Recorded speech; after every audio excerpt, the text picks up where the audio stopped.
This channel does not promote any violent, harmful, or illegal activities. All content provided by this channel is meant for an educational purpose only.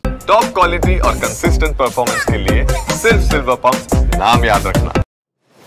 কেউ কুচকালেন ভ্রু, কেউ আবার করলেন কটাক্ষ, কারোর মুখে দেখা গেল মুচকি হাসি, কিন্তু শেষ হাসিটা হাসলেন জেলেনস্কি।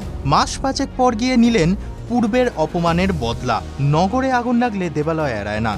জ্বলছে ইউক্রেন, তাও আবার একদিন ধরে নয়, সহস্র দিন ধরে। সেই 2022 সাল থেকে এক নাগাড়ে শক্তিধর রুশের প্রতিটি হামলাকে হজম করছে ইউক্রেন, কখনো আবার করছে পাল্টা হামলাও। জ্বলন্ত এই নগরীতে রাজার ঘরও তো পুড়েছে।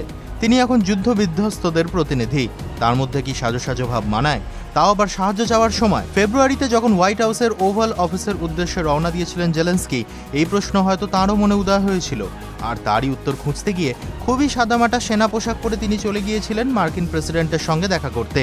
সেটা যে তার খুব বড় অন্যায় হয়ে গিয়েছিল তা ঘরভর্তি মিডিয়া কর্মী এবং ক্যামেরার সামনেই বুঝিয়ে দিয়েছিলেন মার্কিন যুক্তরাষ্ট্রের ভাইস প্রেসিডেন্ট। সেই সময় এক মার্কিন সাংবাদিককে কটাক্ষের সুরে জেলেনস্কিকে প্রশ্ন করতে দেখা যায়। ইউক্রেনের প্রেসিডেন্টের উদ্দেশ্যে তিনি বলেন, আপনি কোনো স্যুট পরেননি কেন? বর্তমানে আপনি দেশের শীর্ষ প্রশাসনিক ভবনে বসে রয়েছেন এরকম একটা পোশাকে, আপনার কি কোনো স্যুট নেই? ওই সাংবাদিক যখন অপমানের সুরে তাকে বিঁধছেন, সেই সময় একটাও রাও কাটেননি ট্রাম্প কিংবা জেডি ভান্স। উল্টে ভাইস প্রেসিডেন্টের মুখে আবার দেখা গিয়েছিল কটাক্ষের মুচকি হাসি। এই ঘটনার পর কেটে গিয়েছে বেশ কয়েক মাস। ফেব্রুয়ারির ওই তিক্ত স্মৃতি কাটিয়েই ভারতীয় সময় অনুযায়ী মঙ্গলবার মধ্যরাতে হোয়াইট হাউসের ওভাল অফিসে পৌঁছলেন ইউক্রেনের প্রেসিডেন্ট জেলেনস্কি। এবারও আলোচনার প্রসঙ্গ এক, রুশ ইউক্রেন সংঘর্ষ বিরতি।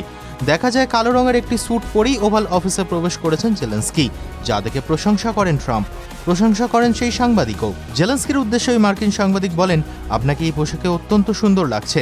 তখনই ট্রাম্প বলে ওঠেন, আমি ওনাকে সেটাই বলছিলাম, জেলেনস্কিকে সত্যি চমৎকার দেখতে লাগছে। অবশ্যই ইউক্রেনের প্রেসিডেন্ট কিন্তু এর আগের অপমান ভোলেননি। কটাক্ষ নয়, বরং কৌতুকের সুরেই তিনি ওই সাংবাদিকদের উদ্দেশ্যে বলেন, আমি নতুন স্যুট পরে এলেও আপনি সেই একই স্যুট পরে রয়েছেন। TV9 Bangla digital.